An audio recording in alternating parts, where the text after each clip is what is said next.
भारत में कोरोना संक्रमण की लहर बेकाबू होती जा रही है। देश में यह तीसरी लहर 20 दिनों से जारी है।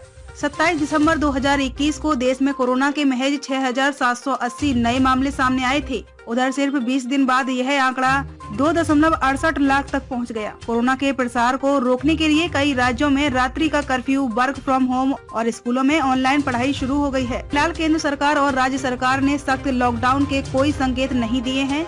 कोरोना की तीसरी लहर को देखते हुए ऐसे में सवाल उठता है कि क्या देश में दूसरी लहर की तरह इस बार भी लॉकडाउन लगेगा।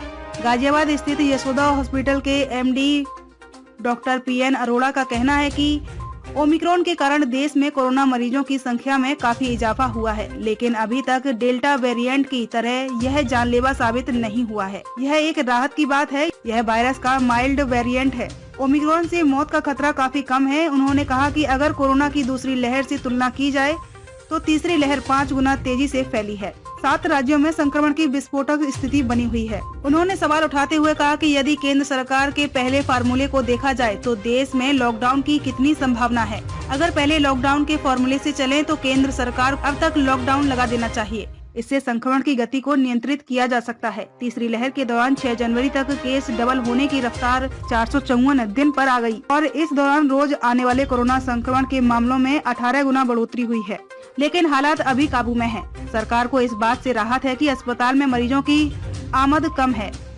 दूसरी लहर की तुलना में इस वक्त देश में स्वास्थ्य का आधारभूत ढांचा मजबूत हुआ है।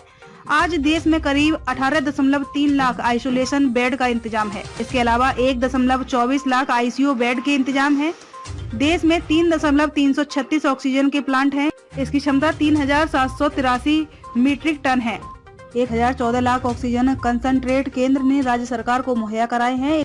150 करोड़ वैक्सीन के डोज दिए जा चुके हैं। इसमें 64% आबादी को 1 डोज मिल चुकी है और 46% आबादी को वैक्सीन की 2 डोज लग चुकी है। ऐसे में यह उम्मीद कम ही है कि देश में कठोर लॉकडाउन की स्थिति बनेगी। फिलहाल के लिए बस इतना ही। अगली खबर में फिर मुलाकात होगी। तब तक के लिए देखते रहिए प्यार एसटी न्यूज।